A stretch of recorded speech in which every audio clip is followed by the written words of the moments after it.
15장 보겠습니다.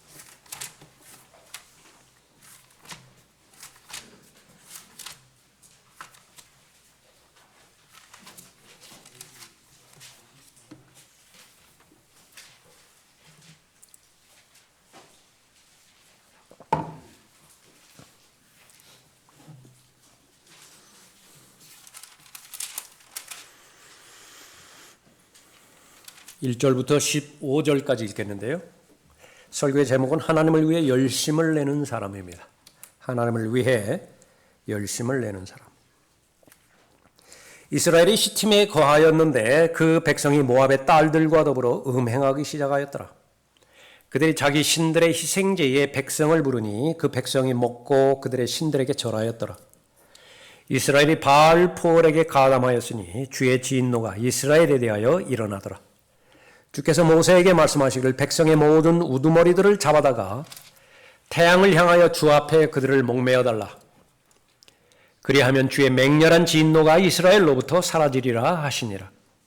모세가 이스라엘의 재판관들에게 말하기를 너희는 각기 바알포올에게 가담하였던 자기 남자들을 죽이라 하니라. 보라, 이스라엘 자손이 회중의 성막문 앞에서 울고 있었는데 이스라엘 자손 중 한 사람이 모세와 이스라엘 자손의 온 회중의 목전에서 한 미디안 여인을 데리고 그의 형제들에게로 온지라. 제사장 아론의 손자 엘르아살의 아들 피느하스가 그것을 보고 회중 가운데서 일어나 손에 창을 들고 그 이스라엘 남자를 따라 그의 장막으로 들어가서 그 이스라엘 남자와 그 여인의 배를 꿰뚫었더니 그 재앙이 이스라엘 자손에게서 멈추었더라. 그 재앙으로 죽은 자들이 24,000명이었더라. 주께서 모세에게 일러 말씀하시기를 제사장 아론의 손자 엘르아살의 아들 피느하스가 그들 가운데서 나를 위해 열심을 내어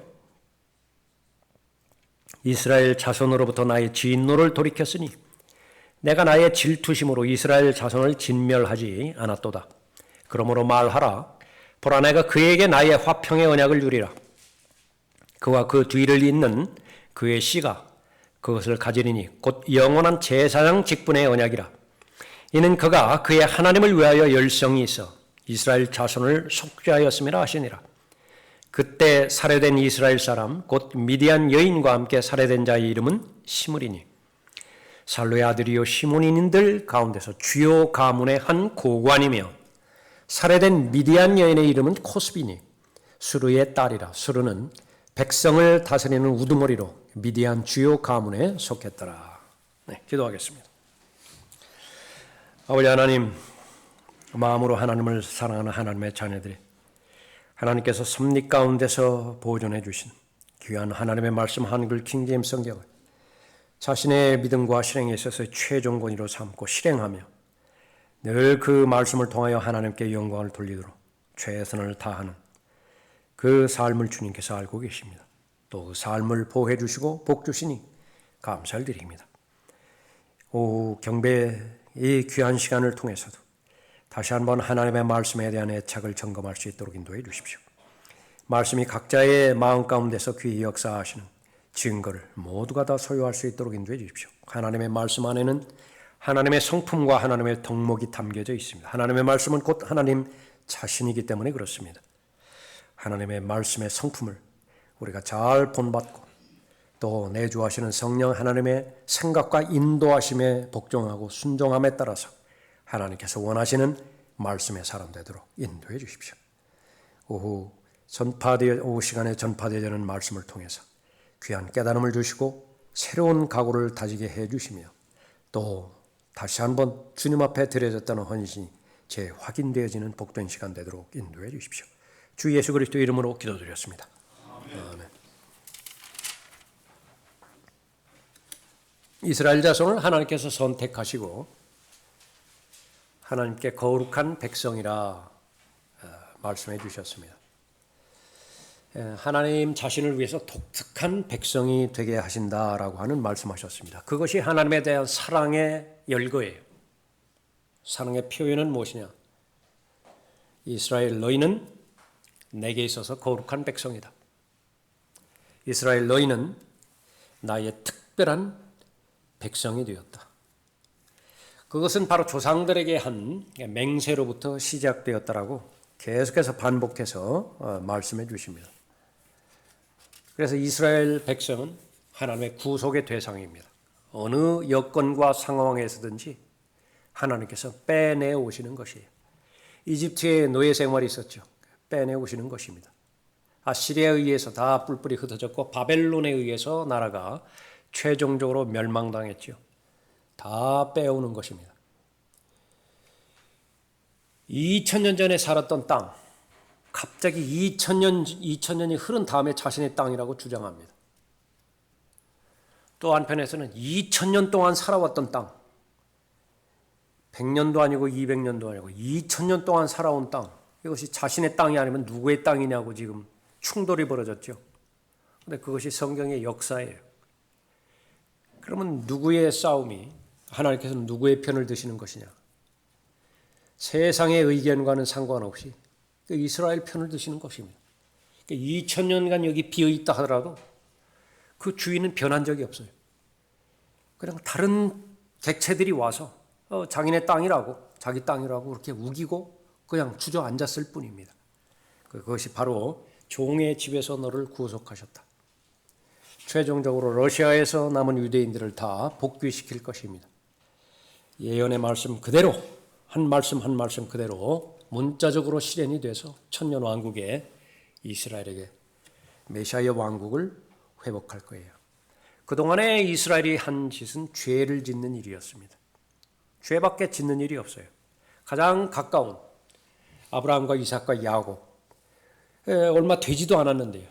거기에 온통 간음과 시기와 질투와 근친상간, 하나님에 대한 모독, 거짓, 배신, 살인 이런 것들로 점철로 이루어졌는데 그것은 그 어느 한 특정한 때에만 이루어진 것이 아닙니다. 계속 이루어졌던 것입니다. 그럼에도 불구하고 하나님께서는 그 이스라엘을 눈동자처럼 보호하셨습니다. 홍해를 건너서 광야로 인도하셨을 때 낮에는 뜨겁다고 죽겠다고 소리 지르죠. 뜨거워 죽겠는 거예요. 구름 기둥으로 보호하십니다. 조금 지나니까 이제 추워 죽겠다고 난리죠.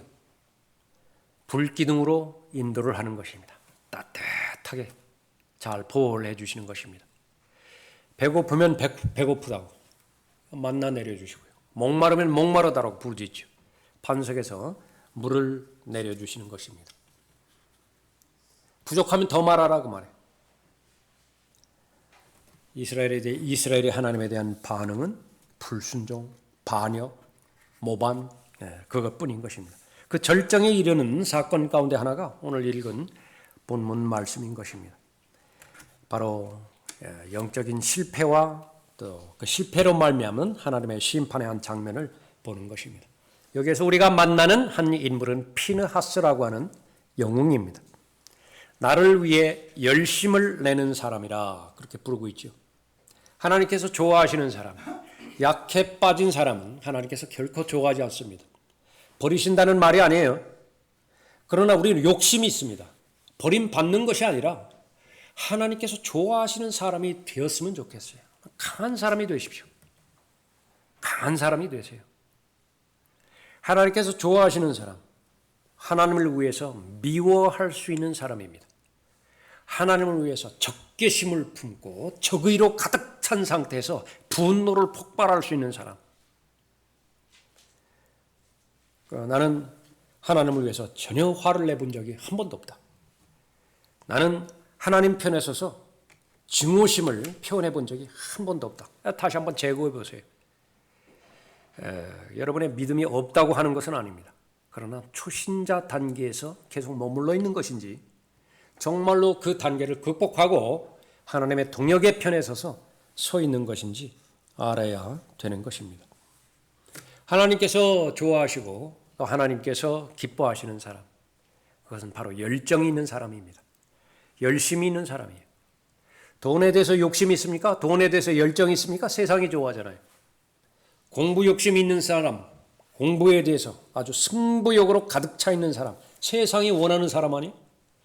그런 것들이 스펙에 기록되어 있으면 그 사람을 우선적으로 자기 사람으로 취하는 것이 세상의 원리고 속성입니다.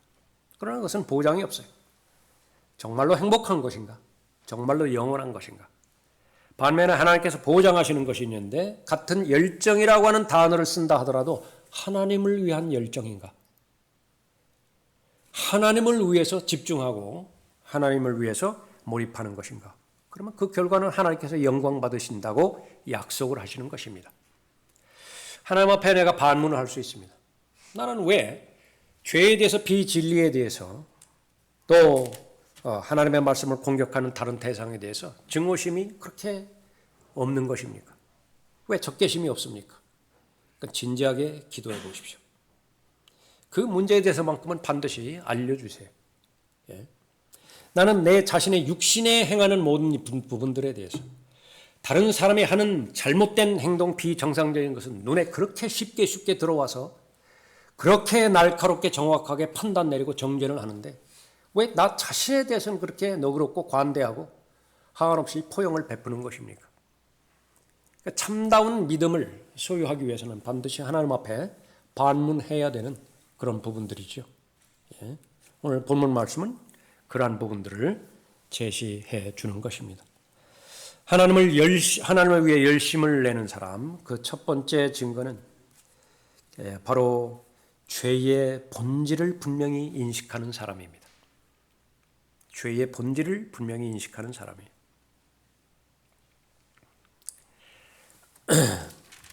1절에 보면 이스라엘이 시팀에 거하였는데 그 백성이 모압의 딸들과 더불어 음행하기 시작하였더라. 그들이 자기 신들의 희생제에 백성을 부르니 그 백성이 먹고 그들의 신들에게 절하였더라. 이스라엘이 바알풀에게 가담하였으니 주의 진노가 이스라엘에 대하여 일어났더라. 이스라엘은 지금까지 살펴본 것처럼 하나님의 선택한 백성이고 하나님의 거룩한 백성이고 독특한 백성이라고 말씀하셨는데 그 말씀을 이루기 위해서 어떠한 노예 생활로부터 연속적인 구속을 행하셨던 부분인데 진노의 대상이 되어져 버린 것이죠. 그 장소는 시팀이었습니다. 이스라엘은 자신과는 전혀 상관이 없는 이방인들이 드리는 제사에 참여를 했는데 바알 신들에게 절한 그런 제사였습니다. 바알은 하나님이 아닙니다. 바알은 비를 내리게 하는 신이에요. 농사에 직접적으로 관여한다고 믿는 신입니다. 방법은 무엇이냐? 흥분을 해야 돼요. 바알이 흥분을 해야 된다고요. 그러기 위해서는 땅에서요. 성적 결합이 이루어지면 됩니다. 그를 위해서 전문적으로 종교 창녀들이 존재합니다. 그래서 바알에게 드리는 제사에는요. 그 바알 신전에서 온갖 난잡하고 가증스러운 성적 결합이 이루어지는 것입니다. 그러면 그 부분에 대한 반응으로 비를 내려준다라고 이렇게 믿는 것입니다. 마귀가 아니면 그런 제사를 누가 받겠어요?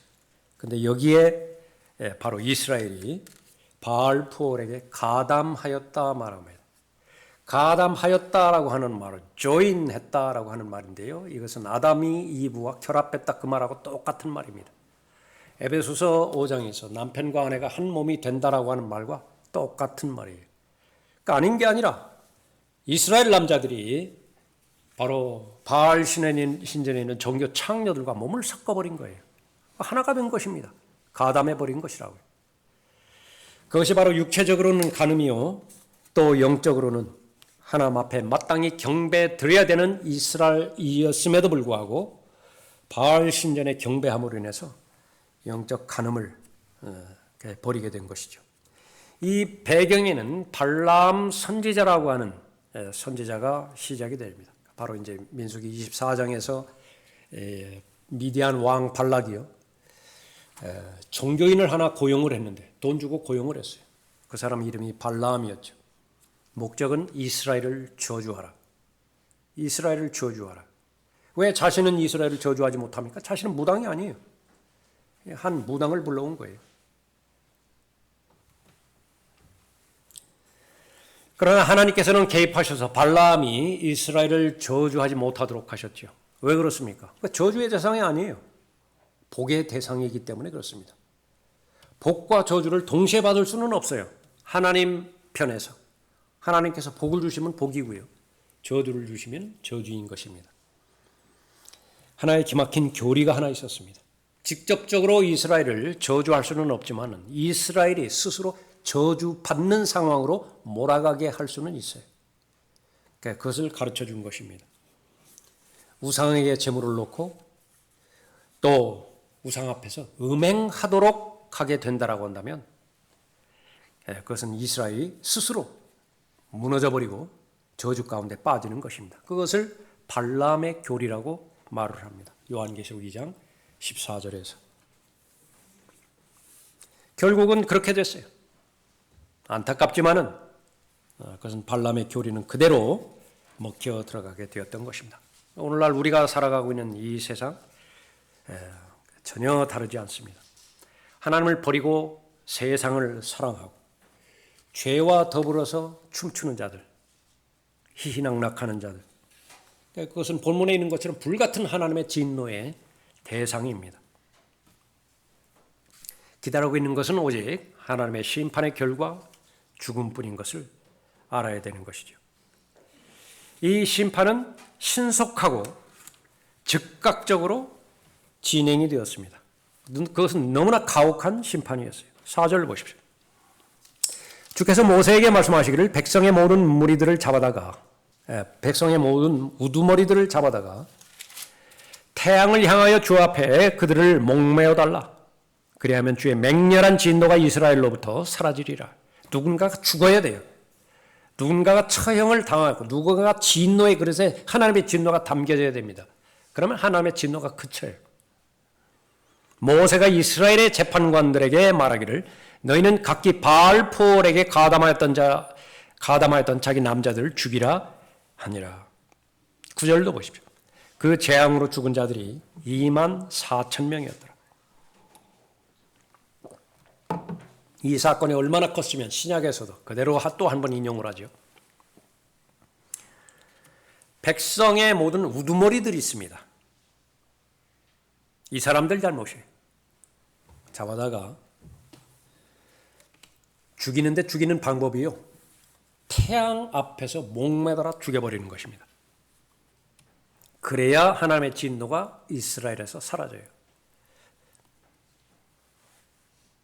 그 죽은 수가 24,000명이라고 말씀하고 있죠. 그것은 두 가지 목적이 있는데 하나는 이 죽임을 마땅히 죽임 당해야 되는 사람들, 이 사람들은 정식적으로 장례를 치르기를 허락하지 않았어요. 아주 수치스러운 죽임입니다. 살아서도 수치였고 죽어서도 하나님 앞에 수치스러운 죽음이라고 하는 사실을 보여주는 것입니다. 또 하나는 죽지 않고 남아있는 자들이에요. 24,000구의 시체들이요. 장대 위에 그렇게 세워진 모습을 사람들이 한눈으로 보는 것입니다. 똑같은 죄를 저지르려고 준비되어 있는 사람들. 그러니까 다음번에 그런 똑같은 상황이 벌어지면 똑같이 이방인들이 초청하는 거예요. 우리 제사에 너희들 와가지고 우리 함께 하자고. 축제에 같이 하자고. 이번에는 참여하지 못했지만 다음번에는 참여할 사람들. 모두가 다 대기자들이죠. 죄를 지을 수 있는 상황인데 여건이 지금 마련되지 않았어요.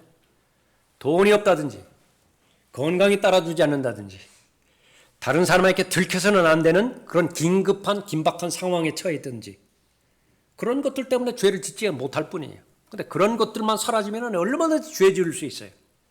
그런 사람들에게 경고를 주고자 하는 강력한 경고를 주고자 하는 목적에서 이렇게 죽이라고 말씀하셨습니다.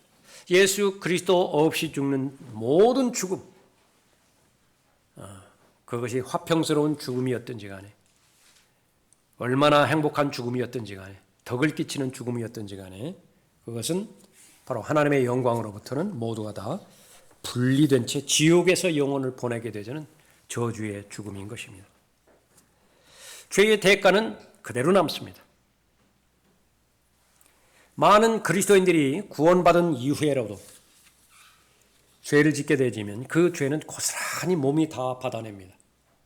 하나님 앞에 좀 범죄를 저질렀어요? 그 영적 교제는 단절이 되겠죠. 빨리 자백해야 됩니다. 자백하면 단절됐던 교제가 회복이 되어집니다.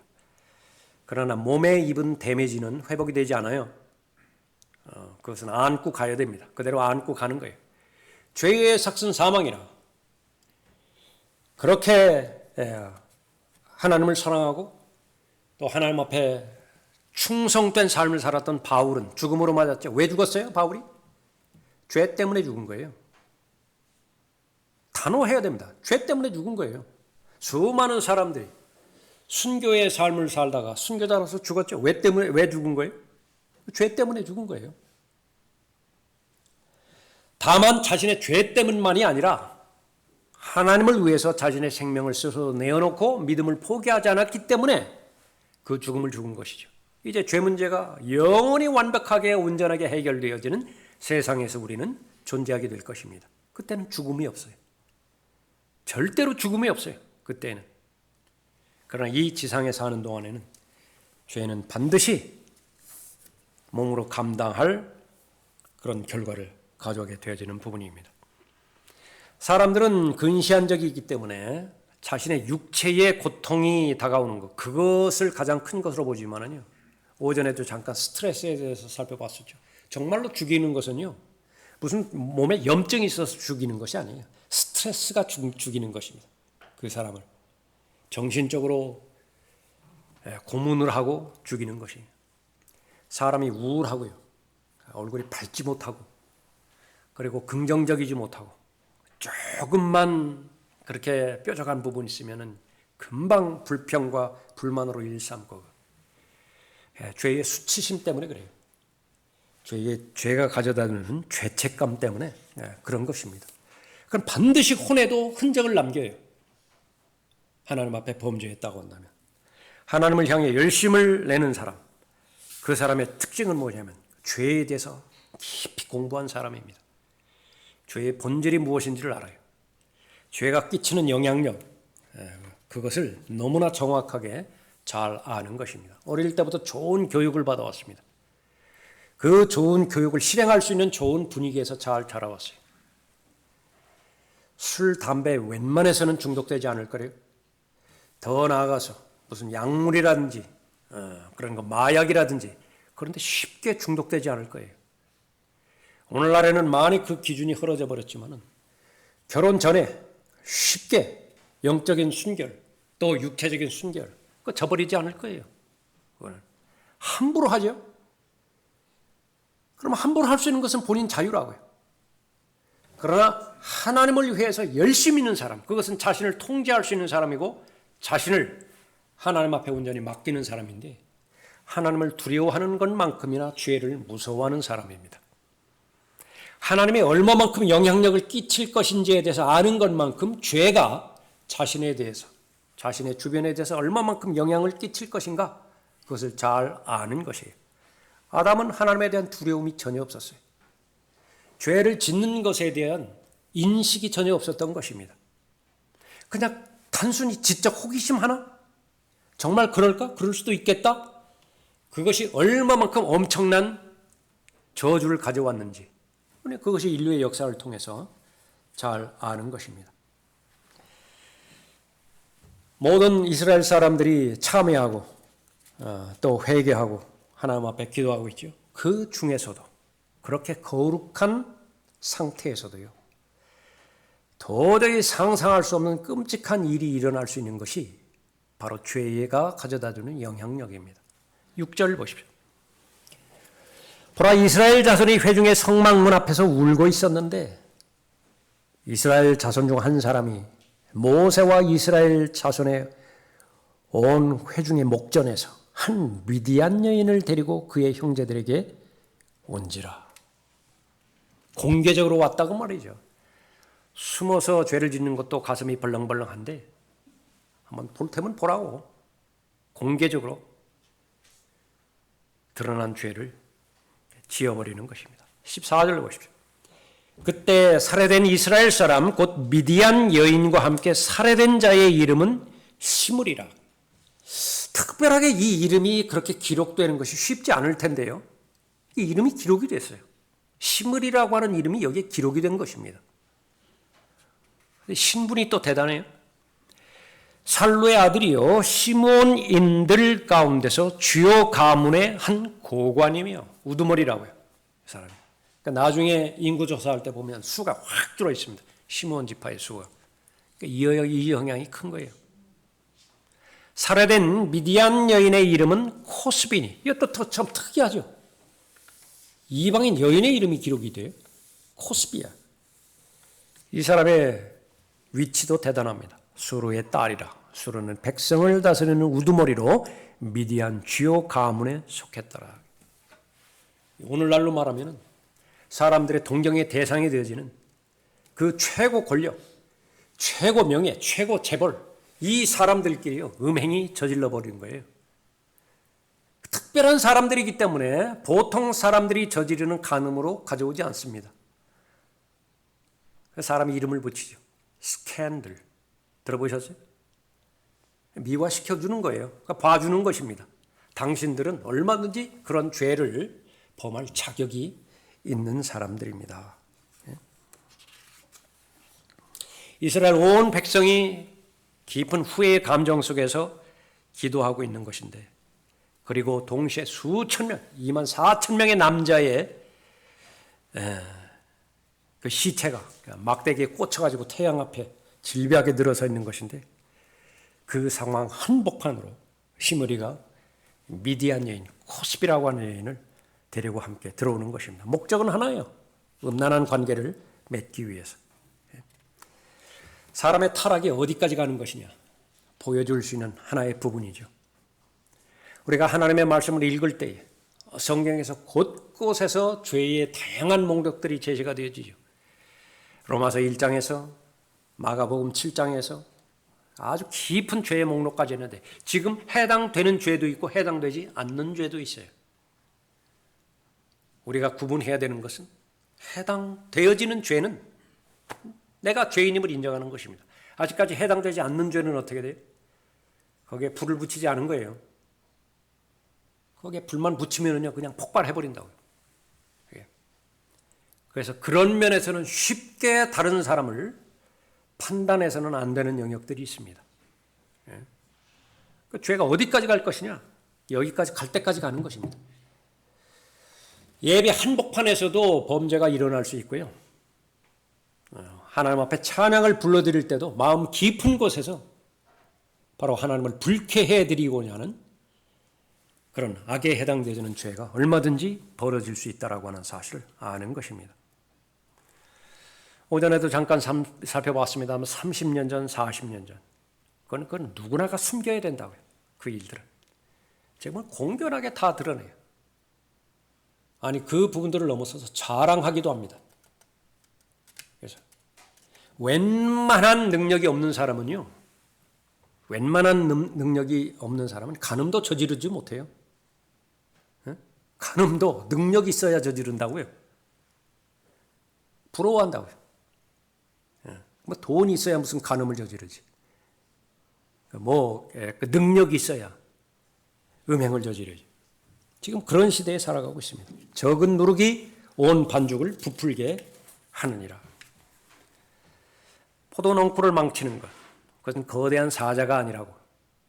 작은 여우 한 마리가 포도농쿨을 망친다고 말씀하셨는데, 이 부분에 대해서는 변별력이 있어야 됩니다.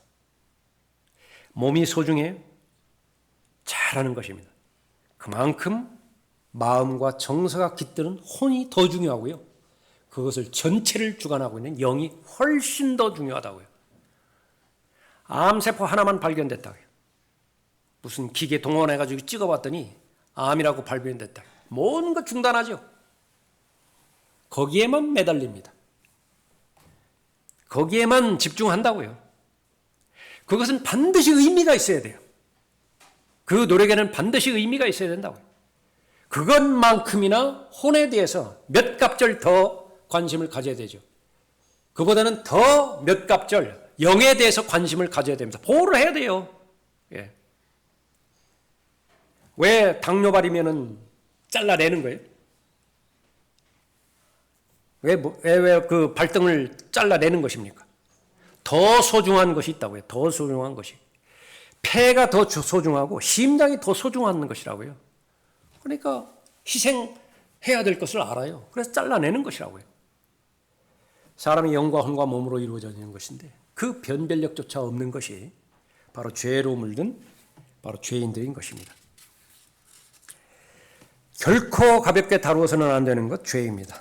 하나님도 결코 가볍게 다루어서는 안 되는 대상이듯이 말하는 것입니다. 최종적인 바로 치유책을 잃어버리는 것은요, 부끄러워함이 없다는 사실입니다. 부끄러워한다라고 한다면 가능성이 있어요. 수치스러웠다고 한다면. 그들이 가증한 일을 행할 때에 부끄러워하였느냐?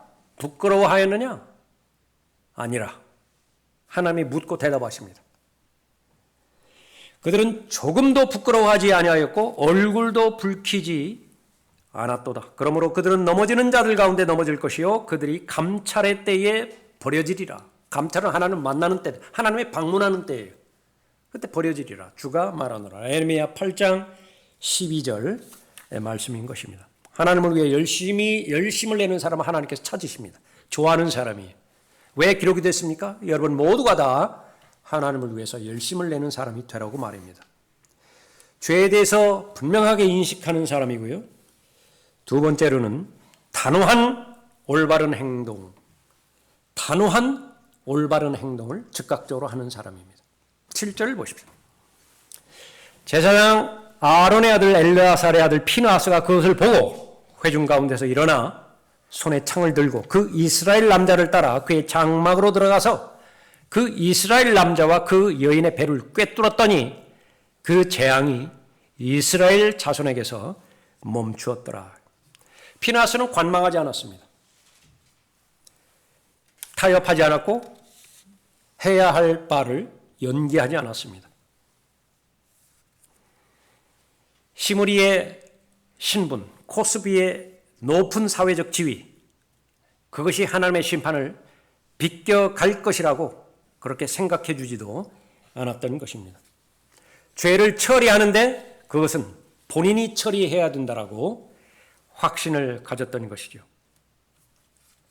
그렇게 행했을 때에 성경은 하나님의 재앙이 멈추었다라고 말씀하고 있는 것입니다. 그 피느하스의 행동에 대해서 하나님의 칭찬은 11절에서 기록이 되어 있습니다. 제사장 아론의 아들 엘르아살의 아들 피느하스가 그들 가운데서 나를 위해 열심을 내어 이스라엘 자손으로부터 나의 진노를 돌이켰으니 내가 나의 질투하심으로 이스라엘 자손을 진멸하지 않았도다. 이 원리는 오늘날로 그대로 적용이 되어집니다. 하나님은 거룩한 분이시기 때문에 자신의 백성도 거룩하기를 원하세요. 내가 거룩하니 너희도 거룩하라. 인물을 찾아야 되는데 피느하스와 같은 인물을 오늘 찾고 계시는 것입니다. 하나님의 기준에 의해서 움직이는 사람, 악에 대해서 맞설 수 있는 사람, 옳은 것을 위해서는 느낌과 정서와 기분 무관하게 행할 수 있는 사람, 거룩함이 더럽혀질 때 침묵하지 않는 사람, 하나님을 위한 열심을 낼 때에 그 열정은 하나님께서 받아들여 주시는 것이고요. 하나님께서는 우리를 사용하시는 것입니다. 구체적인 적용으로 이 처절한 싸움은 여러분 안에서 거의 대부분 이루어져야 됩니다. 자신의 삶 속에서 죄들로 이루어진 여러분의 육신의 성향과 끝까지 싸워야 돼요.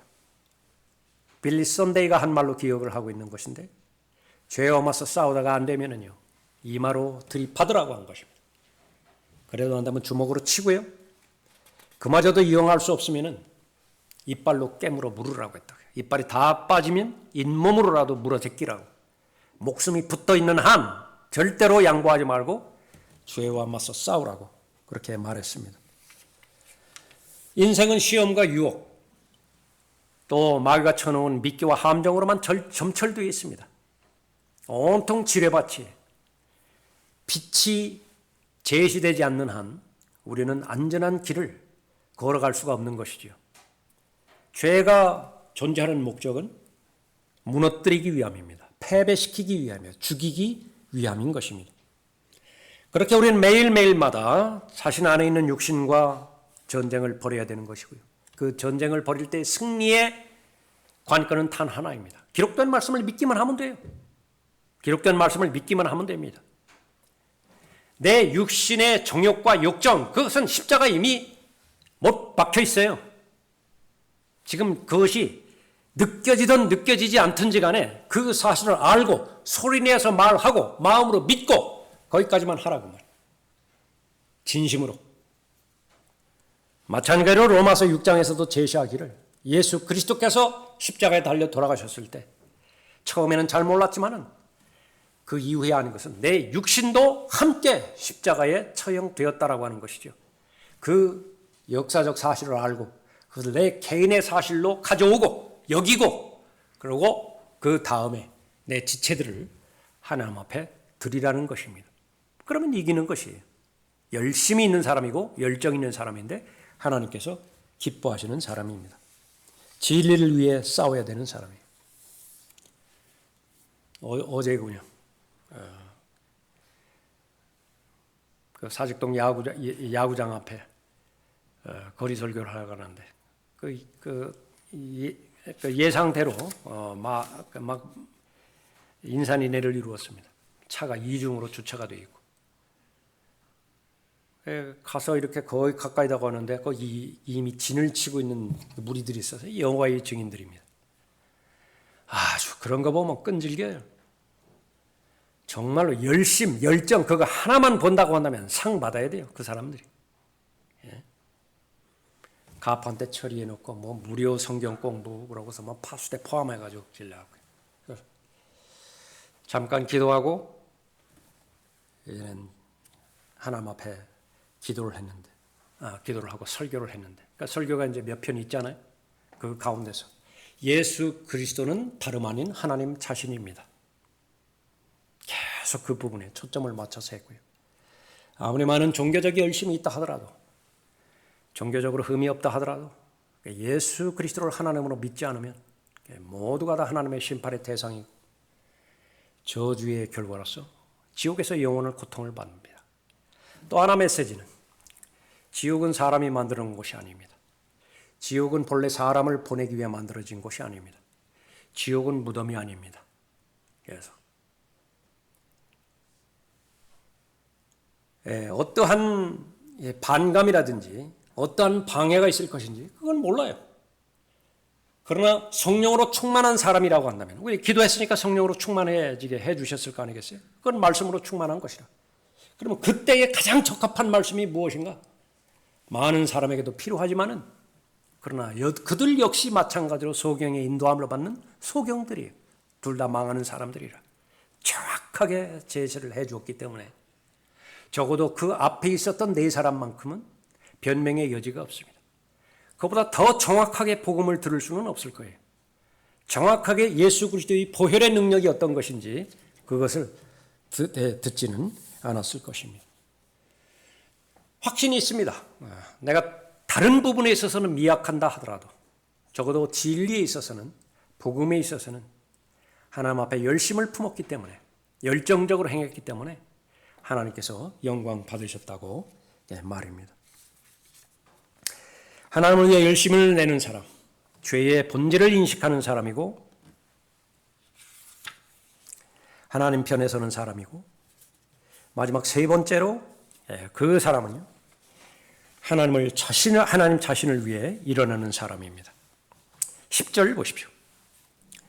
주께서 모세에게 일러 말씀하시기를 제사장 아론의 손자 엘르아살의 아들 피느하스가 그들 가운데서 나를 위해 열심을 내어 이스라엘 자손으로부터 나의 진노를 돌이켰으니 내가 나의 질투심으로 이스라엘 자손을 진멸하지 않았도다. 그러므로 말하라. 보라, 내가 그에게 나의 화평의 언약을 주리라. 그와 그 뒤를 잇는 그의 씨가 그것을 가지니 곧 영원한 제사장 직분의 언약이라. 이는 그가 그의 하나님을 위하여 열성이 있어 이스라엘 자손을 속죄하였음이라 하시니라.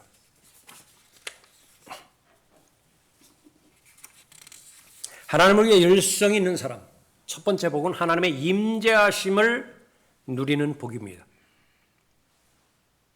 제일 커다란 복은 하나님께서 나와 함께 하신다라고 하는 사실을 아는 사람이에요. 그건 우리가 믿어야 되고요. 그것은 경험적으로 알아야 됩니다. 요셉을 하나님께서 크게 들어 쓰셨을 때에 결과만을 놓고 우리는 볼 수 있지만은요. 그러나 요셉이 가장 낮아졌을 때 배신당하고 배반당하고 억울한 누명을 쓰고 그랬을 때 항상 따라다니는 구절은 하나님께서 그와 함께 하셨더라. 하나님께서 요셉과 함께 하셨더라. 실제적으로 하나님의 사람이 그것을 안다라고 한다면 더 이상 필요가 없어요. 주는 나의 목자시니 내게 부족함이 없으시더라다. 그냥 그분은 여전히 나의 목자예요. 나를 보호하시고 나를 주관하고 계시는 것입니다. 그런데 왜 내가 먹을 것이 없어서 궁핍한 가운데서 있습니까? 그걸 묻기 전에 하나님께서 이 사실을 알고 계시는가? 알고 계세요. 그러면 됐어요. 지금 여기까지가 나의 삶의 마지막이에요. 지금 이제 이후에는 특별한 일이 없으면 죽는 거예요. 그런데 이 사실을 하나님께서 알고 계시는 것인가? 알고 계세요. 그러면 됐어요. 더 이상 건드릴 문제가 없는 것입니다. 그것이 하나님의 임재에 대한 복을 말하는 것입니다. 하나님께서 항상 함께 하셨더라. 그리고 하나님께서 사용하신다라고 하는 사실입니다. 그것이 복이에요. 모세의 법에 따라서 아론의 아들들이 제사장이 되죠. 그런데 오늘 본문 말씀에 보면 이 제사장의 직분이요. 바로 이 피느하스 집안으로 집약이 되어집니다. 예. 그렇게 해서 역대기상 6장에 그 나열된 이름들의 목록을 보았을 때 그것이 바로 사실이라고 하는 사실을 증명해 주는 것입니다. 그 가문의 범위를 좁혀서 피느하스의 집안으로 집약시켰고 그 후손들이 계속해서 제사장 직분이 이어지게 되어지는 것입니다. 악에 맞서는 것은 결코 쉬운 일은 아닙니다. 비진리에 맞서는 것 역시 마찬가지죠. 그러나 그만한 가치가 있는 것입니다. 가장 커다란 가치는 뭐예요? 하나님께서 인정하시는 것입니다. 하나님께서 받아주시는 것입니다. 잘하였다, 착하고 신실한 종아. 이 소리를 듣는 거예요. 모든 것이 다 해결되는 것이요. 내가 적은 일에 신실하였으니 내가 너로 많은 것들을 다스리도록 하리라. 내 주인의 기쁨에 동참하라. 이 칭찬은 그 어떤 박수보다도 더 가치가 있는 것입니다. 이 칭찬은 그 얼마나 많은 사람들이 모여서 그 사람에게 표를 주고 그 사람의 노래에 환호하고 열광하느냐. 그러니까 비교도 되지 않는 것입니다. 하나님의 거룩함을 지킬 때 친구가 계속 떨어져 나갈 수도 있습니다. 그러나 하나님의 칭찬은 그 세상 친구의 우정보다도 비교할 수 없을 정도로 훨씬 큰 것입니다. 하나님 편에 서서 하나님을 위한 열성을 지속적으로 가질 때에 그 이유 하나만으로 박해와 공격을 계속해서 받을 수도 있습니다. 그러나 그 모든 부분들을 극복하게 하는 것이 하나님의 한마디입니다. 잘하였도다. 잘하였도다. 모든 눈물이 다 씻겨져 가는 것입니다. 하나님께서는 여러분이 예수 그리스도와 함께 고난받기를 원하십니다. 가혹한 주인이기 때문에 그런 것이 아니에요. 여러분을 아끼기 때문에 그런 것입니다. 현재의 고난들에 대한 인식을 명확하게 하기를 하나님께서 원하십니다. 조금 더 멀리 바라보고 그 모든 것들이 비교할 수 없는 엄청난 투자라고 하는 사실을 알게 해서 곧 다가오길, 곧 나타나게 될 영광에 감히 비교되지 못하게 되어지는 안목을 갖기를 원하는 것입니다. 하나님을 위한 열심, 그것은 하나님께 인정받는 삶으로 종결이 되어집니다. 하나님께서는 찾는 사람이 있습니다. 피느하스를 찾아요. 이 시대의 피느하스. 하나님께서는 연약한 사람 별로 좋아하지 않습니다. 은혜 가운데서 강건한 사람을 원하세요. 하나님께서는 마음이 유약한 사람, 다시 말하면 인간적인 관점에서 착하기만 한 사람 별로 좋아하지 않으세요? 하나님께서 별로 좋아하지 않으십니다. 이웃집 남자는 좋아할지 몰라요. 그 이웃집 아주머니는 그런 사람 좋아할지 몰라요. 하나님은 별로 좋아하지 않습니다. 마음이 연약한 사람. 거룩한 분노를 품고 거룩함에 침해를 받았다라고 한다면 자신의 목숨을 내어놓고서라도 어떤 비난과 박해와 어려움이 닥친다 하더라도 재산 다 잃어버린다 하더라도 더욱더 목소리를 높일 수 있는 사람, 그 사람을 하나님께서는 좋아하시는 것입니다. 이스라엘의 시므리, 이방인의 코스비, 하나님께 범한 죄로 심판을 받았죠. 그 이름이 고스란히 기록이 되어 있습니다. 두 사람의 이름이. 동시에 피나스, 하나님의 거룩하심을 옹호했기 때문에 그 이름이 기록되었고 영원토록 높임을 받고 있습니다. 여러분의 문제입니다. 여러분의 이름도 반드시 기록이 됩니다. 반드시 기록이 돼요. 그 기록된 이름은 유산과 반드시 연결이 되어 있습니다. 피나스처럼 하나님을 위해 열성을 품은 사람으로 영원히 기록되겠는가, 남겠는가. 그것은 오직 여러분만이 결정할 수 있습니다. 기도하겠습니다. 거룩하시고 전지전능하신 아버지 하나님, 귀한 하나님의 사람들을 하나님의 말씀에 기록하시어 저희들에게 귀한 본보기가 되게 하심으로 하나님께서 원하시는 궁극적인 사람이 어떤 사람인지를 잘 보여주심을 감사를 드립니다. 저희들의 육신은 연약하고 또 저희들의 육신은 하나님을 대적하는 죄들로만 이루어졌습니다. 그리스도 안에 있는 새로운 피조물로서 그 정체성을 지니고 살아갈 때만이 하나님 앞에 인정받고 하나님 앞에 칭찬받는 생을 살아갈 수 있음을 저희들이 잘 알고 있습니다. 거룩한 삶을 추구하기 위해서, 경건한 삶을 추구하기 위해서 선택하고 결정해야 되는 삶은 또 무엇인가를 손해보고 잃어버리고 또 버려야만 되는 것이 틀림없다는 사실도 저희들이 잘 알고 있습니다. 분별력을 허락해 주십시오. 통찰력을 허락해 주셔서 무엇이 더 비중이 있는 것이고 무엇이 더 영원한 것인지 잘 깨달아 알아갈 수 있도록 인도해 주셔서 모두가 다 하나님을 위해서 열심을 품고 열정을 지니는 하나님의 사람 되도록 복 주시길 원합니다. 주 예수 그리스도 이름으로 기도드렸습니다. 아멘.